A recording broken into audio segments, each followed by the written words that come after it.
All right, welcome back to video review. We're taking a look at the Crooked River today at 3400 CFS, and this is actually Zach's footage, and I think we'll actually get to critique Zach a little today finally. So I'm excited about that. Yeah, Zach, great to be back here. Yeah, this has been, as usual, always fun. And the Crooked River is a rare treat people can do. This is sort of a spring run that usually runs like 3 or 4 days a year. And when it's going, you got to go. It's just great whitewater, amazing scenery. And in the section we had back here at the beginning, we're floating through Smith River State Park here in Oregon. And those rock walls are where people are rock climbing. So we're watching rock climbers rock climb, and they're watching us boat through the state park. I'm amazed this only flows for a few days. It looks like a pretty substantial channel. It is. A lot of the water is redirected for farming. Oh. So whenever certain things are spilling, it runs, but typically the water's not in the channel. Yeah, it's a big river, and it's too bad it doesn't flow more often because it's amazing. This would be, if it had all summer flow, it would be the most popular place in Oregon to boat. It's really spectacular, and because it has big whitewater, and the rapids are named. They're not. It's like number 1, number 2, number 3, and no name are the names of the big rapids. And then there's one called China Dam downstream, which is its own mess. We're not going to see video of that one. That's a big, wow, those are big features. Oof. Yeah, no, it's Whoa, juicy. whoa, Yeah. oh, how big's that cat? Yeah, it's a Like 14, a 13 or a 14, I believe. Yeah. It's a friend of mine. He's a very good boater. He just happened to go into a spot you couldn't see from the top. My line was the right side here, which was pretty conservative. He took a little bit more aggressive line. But of course, if you look back, the second boat through, the next boat through, he also swims too on that right line. He's going the right line. Can you stop here for a second? Yeah. So one of the things on catarafts, I feel like, is like you'll see him, like you end up on the nose of the cataraft, but then most people don't have like lines going up to the nose. And it's really hard to get from there back to your frame. You know what I mean? Yeah. Like, I don't know why more people don't run lines like we used to do that down in Chile on our safety cats. We'd run lines up to the nose, and then so once from where your friend is right there, they could just grab the line and get back to the frame, because otherwise you're like, it's all slippery and you can't really hold on very easily. A line on the inside or the outside? Well, we did it on both sides. Okay. Just because it was a safety boat we want people to swim to, but like that's hard holding on the way he's holding on right now. Like I've tried, you've tried to hold on, and it's really hard to hold on to the nose yeah. of the cat. I mean, I think you generally want to swim to the frame. These frames you can swim up from underneath, so I think you generally want to get back in the boat. Yeah, but I'm just saying, like, if you have that line, then he could grab the line your way down and work. Yeah, exactly. Or if you're on the outside, you could work your way around the end, come underneath, and come back to the inside or something like that. And then if you're picking up swimmers or something like that, you're for your friends, it's really helpful. But it doesn't seem popular. Is there people concerned about entrapment issues with them? Or I think a little bit, and there's not good D-rings to do what you're saying. I'm not a huge fan of these taglines or these sidelines. I mean, I think they're in certain circumstances they're great. I think most people that cat boat nowadays aren't thinking about picking up swimmers that much. They're not set up for it. They're thinking, I have to do my own self-rescue. If I swim, I'm going to swim to the frame and grab the frame. And, we use taglines. So there's a rope. There's basically a cam strap typically off that front, the end of the cat tube. And so you can grab the tagline, pull yourself to the boat, and then quickly get to the frame. And I think that's the problem. From that tagline, getting to your frame isn't always easy, because you're like, particularly the bigger cats, like like when you're running like a 16 or something like that, the bigger the cat, the harder it is. Like, if it's a little 12-footer, you could. These are like 12 to 14-foot cats. I think generally most people can get from the end to the thing. I don't pull myself all the way to the tip right there like he did, but every situation is different. Yeah. And so he's gonna, he's at a frame, but I'm pretty sure he swam. Here you can see the tagline on this boat if you look carefully, and this is not a pleasant swim. But hopefully now he's swimming to his frame. He's grabbing an oar, swimming to his frame, and then jumping up inside the frame. So I think that's what most cat boaters are doing. And one of the things I do like about cats is it's easier to climb back in them than climb back in a raft. Yep. This is aptly named number 2. There's a bunch of easier rapids in between. Look how nice they're. Wow, look at that boat spacing. Yeah, it's amazing. That's impressive. And here too, I think this is nice. This is big water.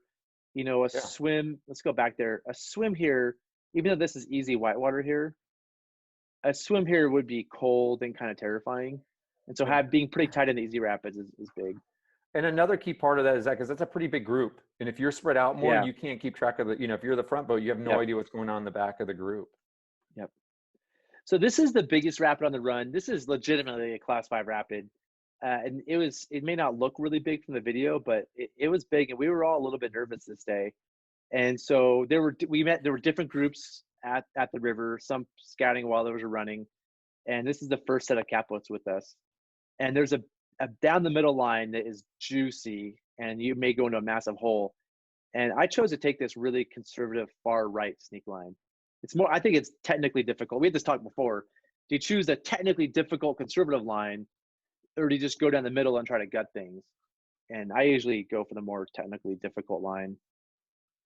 I like the wimp to whip another day. That's my favorite line. Take the wimpiest line I can, so I can go out and be wimpy another day. I mean, yeah. And so this is the bottom part. This is sort of the crux. In the middle of the river, there's a big hole that somebody flipped that day in that hole. She didn't even scout. She just gutted that hole and flipped. And it's not a pretty swim afterwards. And this bottom part here through here is pretty technical and tricky. What's he got in that blue bag behind him? I don't know. It'll probably just like stuff. Oh, that's a thwart. So a lot of times people rowing cats on like class 4 or 5 water put a thwart back there. So when they flip, the boat is kind of on its side a little bit. So it makes it easier to get on it and reflip. So would we say we would like to see him ship his oar here, his right oar? Yeah, that's what I was saying. That's where I was going. Not right now, this is when you move that oar blade forward and avoids this hitting the oar on the rock, having it come out of your hand, losing both oars, Yeah.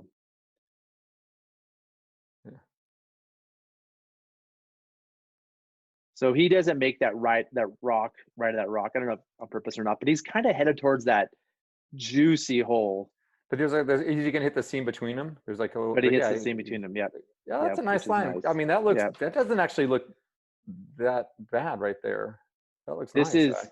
Ooh, that's a little air flip here. Yeah. So, I mean, what happened here? You can see this. We talked a bit about laterals. That lateral right there. This is a good example of that lateral surfs this person back to the middle. And so you can see. I'm going to go back. You can see him or her hit this lateral, get surged middle a little bit, and get sent right into that hole. And that's a really close. And that's right borderline flip right there. Yeah. That's close to being a huge surf, yeah. If that was a raft, that's a flip. That's the beauty of a cat. Sometimes is a cat can power through some of that stuff.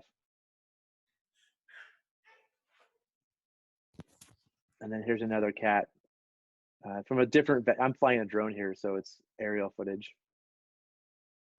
of the same thing. Wow, this looks like a fun run. Oh, it's a lot of whitewater that's not quite this hard, but challenging. And that's my yellow raft down there. We caught the Eddie to take some video. And so he decides to take the left line, which is the hero move. I think the left line is a great combination of like taking some challenge and technicality at the same time. I mean, if you're comfortable in your skills, this is the move. And he does this beautifully, I think. Yeah, it looks good.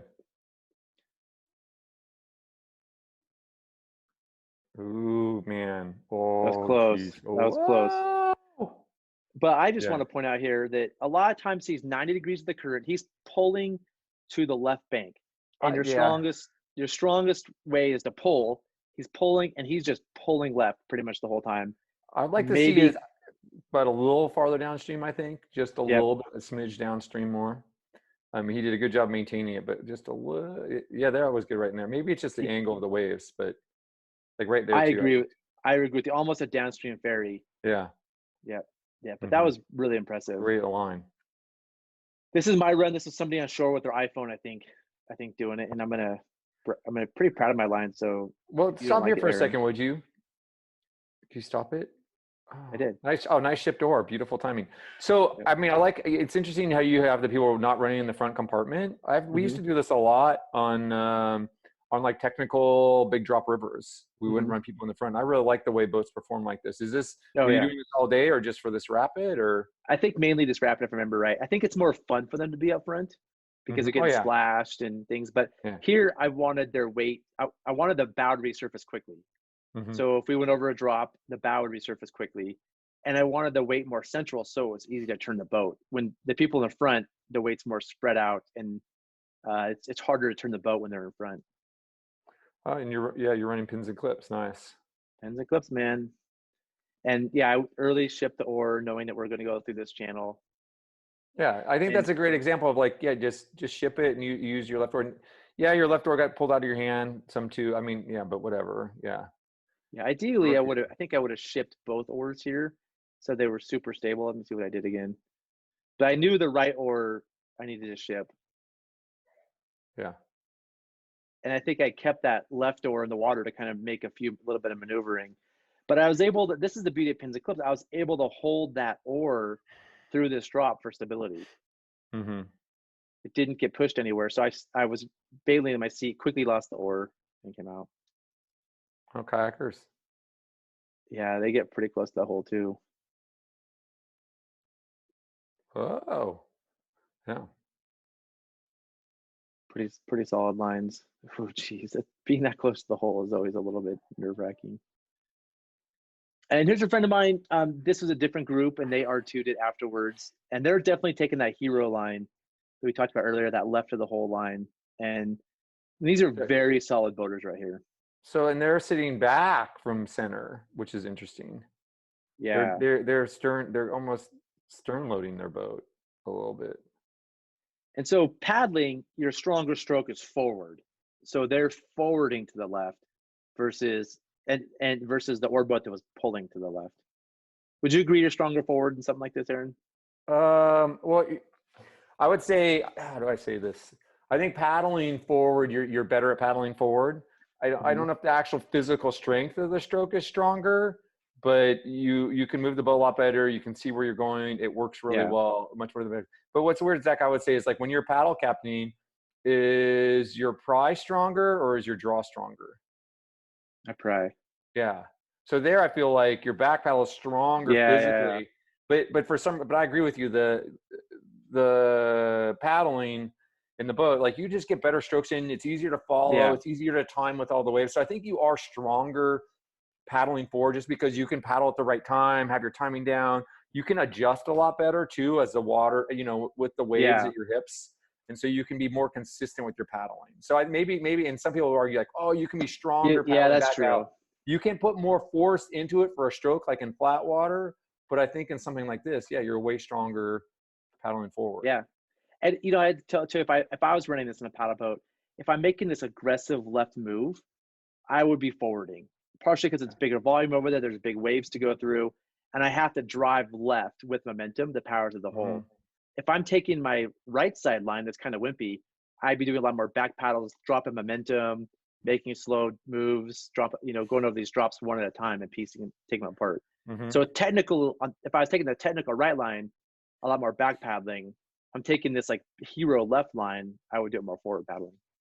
Yeah. And the one thing before we move on with this, I want to point out is if they flip, there's really no safety here for them. And so like my boat whose yellow boat is that down there anyway? It's supposed to be safety, Zach.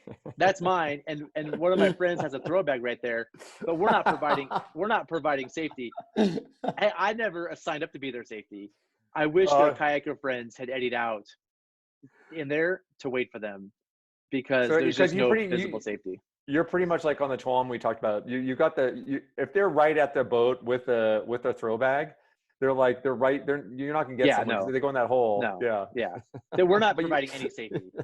We're providing. I mean, I'm flying a drone right now. Like I can't land the drone and then go get in the boat and chase them. I mean, we're providing zero safety. But we're in a different group, and they have kayakers with them. So I wish the kayakers would have slowed down. But I mean, like I said, Ellie probably has a throwback down there, and she, it's not probably not doing much. Maybe it's gonna be tough, and the river bends to the right there, so people swim. They're gonna go to the left side of the river there. The safety is down in those lower eddies where you need to be. And even then, it's gonna be hard to get them, because they're gonna get pushed that outside of the bend. So, all right, here they go. So they make this such cool aggressive move, and they're powering through the laterals.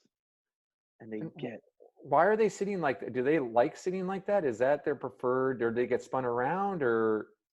You mean that far back in the boat? Yeah. Maybe. I don't know. I mean, maybe that's how they roll. And they got the spare paddle in front of them.